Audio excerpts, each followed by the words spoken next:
So here's a question for you. Are you watching this on a laptop? Well, you might have completely wasted your money. For years, the laptop has been the undisputed king of our desks, our bags, our lives. But what if that's all over? Today, we are diving deep into the ultimate showdown. Has the tablet finally become powerful enough to kill the laptop for good? That's right. For years, we've been told that tablets are just, glorified movie players, something you give to the kids in the back of the car. But what if that's a massive lie? What if your trusty laptop is now just an overpriced relic, and the future of getting real work done is actually a sleek, beautiful slab of glass? And this gets us right to the core of it, the great tech divide. Can a high-end tablet, like a fancy iPad Pro or a top-of-the-line Galaxy Tab, truly replace your laptop for real work? Or is it just a super expensive compromise, a tech trap designed to make you buy two devices when you used to only need one? All right, to settle this, let's meet our two contenders. In one corner, we have the laptop purist. This is the person who says trying to work on a tablet is an absolute nightmare.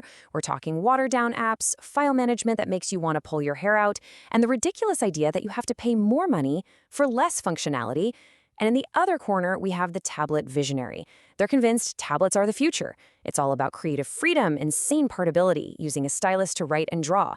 And they talk about these software cheat codes that change the whole game. So let's see who's actually right. Okay, round one, the work challenge. This is where the rubber meets the road. We're putting these devices through the ultimate test.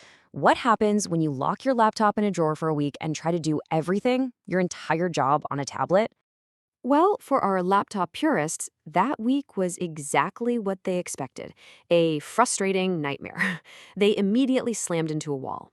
Those critical, heavy-duty apps like the full Adobe Premiere Pro? Nope, just not there. And even the simplest things became impossible. Trying to print a document on an old-school wired printer, forget about it. It honestly felt like trying to build a house with a toy hammer. But for the tablet visionary, the whole experience was kind of mind-blowing. The simple joy of taking notes with an S Pen just felt right. And it's not just a feeling. Studies actually show that the physical act of writing helps lock information into your memory better. And the cameras? Total game changer. Not just for video calls, but for instantly scanning documents or marking up a photo of a project on the fly. This is where the tablet starts showing off its unique superpowers. All right, let's move on to the next battleground, the operating system itself, the OS wars. This is where the core philosophy of each device really comes into focus, pitting Samsung's desktop-like DeX against Apple's more mobile-first iPadOS. The tablet visionary immediately points to Samsung DeX as the ultimate cheat code. Seriously, with one press of a button, the whole Android interface disappears and is replaced by a familiar desktop. You get a taskbar at the bottom, windows you can resize and snap into place, real multitasking. For a second, you can actually forget you're even using a tablet. It's that good. But the laptop purist fires right back, saying this is exactly where Apple completely drops the ball. Even with its new Stage Manager feature, iPadOS is still just a mobile operating system at heart. It feels like Apple put this monstrously powerful M-series chip, the literal same chip you'd find in a MacBook, inside the iPad, but then chained it down with software that can't unlock its true potential. The question everyone keeps asking is, why not just put real macOS on the iPad already? But, and this is a huge but, here's where the battle gets complicated. The professional app divide. Because while Samsung's DeX offers a better desktop experience, the iPad has a massive, undeniable advantage when it comes to actual pro-grade apps, especially for creative people. We're talking Final Cut Pro, DaVinci Resolve for video, and the legendary drawing app Procreate. These make the iPad an irreplaceable tool for so many artists and editors, a lead that Android tablets just can't seem to close right now.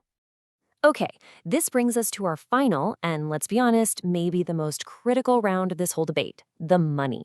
Is a fully tricked-out tablet a smart investment, or is it a clever financial trap designed to empty your wallet? So take a look at this chart, because this is the laptop purist's knockout argument. A shiny new iPod Pro might start at a price that looks pretty similar to a MacBook Air.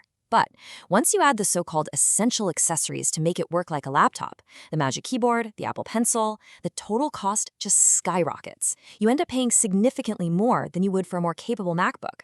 And that Magic Keyboard alone, it costs a staggering $349. That's the price of a whole decent entry-level laptop just for a keyboard.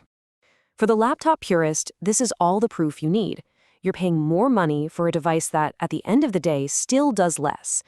But the tablet visionary says that view is completely misleading. First of all, with Samsung tablets, the awesome S Pen comes free, right in the box. But more importantly, the whole modular nature of a tablet is a feature, not a flaw. You only pay for what you actually need. If you're an artist, you buy the pencil. If you're a writer, you get the keyboard. You're not forced into some one-size-fits-all package like you are with a laptop. So, after all the fighting, all the arguments, all the specs, where do we actually land? Both the laptop and the tablet have made some incredibly powerful cases.